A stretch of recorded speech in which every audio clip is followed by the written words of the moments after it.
Hey, welcome back to that God Power channel. This is the channel where we're going to unlock the God Power laying dormant on the inside of you. But first today, what we're going to do is continue breaking down the book of Genesis. We are on chapter 20. Last time we were on chapter 19. And in chapter 19, oh my gosh, that was wild because we saw the whole destruction of Sodom and Gomorrah.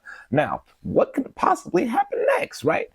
Well, just remember, in chapter 19, we were following Lot's story. We were following what happened in Lot and how he got out of Sodom and Gomorrah, and what happened to him afterwards, which, you got to go back and watch that one. I'm not going to reiterate that. But let's go to chapter 20 and see what happens here, because chapter 20 is about something different. All right. Chapter 20. Abraham moved south to the Negev and lived there for a while between Kadesh and Shur. So he moved south. Now we're back talking about Abraham now. And then he moved on to Gerar. While living there as a foreigner, Abraham introduced his wife Sarah by saying, "She is my sister." So King Abimelech of Gerar sent for Sarah and had her brought to him at his palace. Didn't Abraham already do this in Egypt and it didn't go so hot for him? Or maybe it did go so hot for him. Maybe Abraham is like, yo, this is the method, bro. Last time I did this in Egypt, we got to come up. So this might be the method. But anyways, that night, God came to Abimelech in a dream and told him, "You are a dead man, for that woman you have taken is already married." But Abimelech had not slept with her yet. So he said, "Lord, will you destroy an innocent nation? Didn't Abraham tell me she was my sister?" And she herself said, "Yes, he's my brother. I acted in complete innocence. My hands are clean." And in the dream, God responded, "Yes, I know you are innocent. That's why I kept you from sinning against me, and why I did not let you touch her." This is clutch. Real quick, God came to bro in a dream. He came to bro in a dream saying like, yo, don't do this, don't do that, giving him cautions. But he also said, hey, look, I kept you from sinning in the dream. And then he says, now return the woman to her husband, and he will pray for you, for he is a prophet. Then you will live. But if you don't return her to him, you can be sure that you and all your people will die.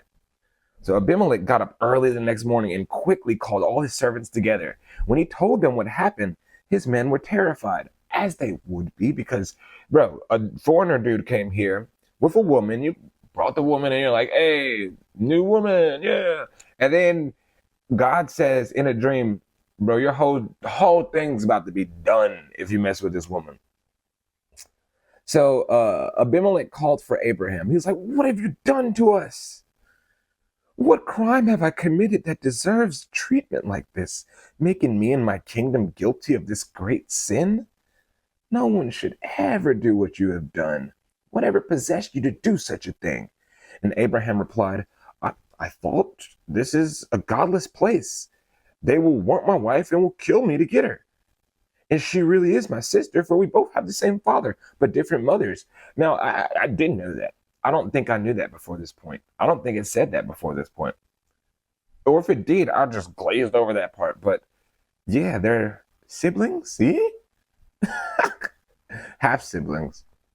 And I married her. When God called me to leave my father's home to travel from place to place, I told her, do me a favor. Wherever we go, tell the people that I am your brother. And then Abimelech took some of his sheep and goats, cattle, male and female servants, and presented them to Abraham. See, Abraham knew it. Abraham knew this was the method, bro. Every single time he does this, bro gets a come up with like servants, cattle, livestock, money. And then Abimelech said, first he returned Sarah back to Abraham. And then he said, look over my land and choose any place where you would like to live.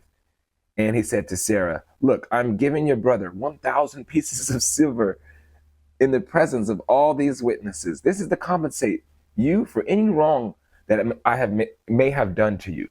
1,000 pieces of silver, servants, cattle, bruh, just hit a method, bruh. That's a come up. This will settle any claim against me, and your reputation is cleared. Then Abraham prayed to God, and God healed Abimelech, his wife, and his female servants so that they could have children.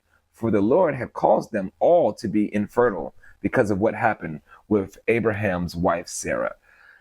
Damn! All right, check this. Remember way back in the day, God was like to Abraham, he was like, anybody who curses you or anybody who does wrong against you, I'm going to curse them. Anybody who's for you, I'm bless them. Pretty much he says something along those lines. I think this is in accordance with that promise because as you see, Abimelech, he didn't even do it on purpose, bro. Man was tricked into this. And still God's put that curse there. So Abraham's promise is, you could see it clearly. Like the curse was that all the women and the servants were infertile. Like soon as that junk went down, God, pow, infertile everybody. But then once it was corrected, all right, everybody's healed. Like we didn't even know they were sick, bro. Not to the end of the chapter. But that is the end of chapter 20. Very short chapter.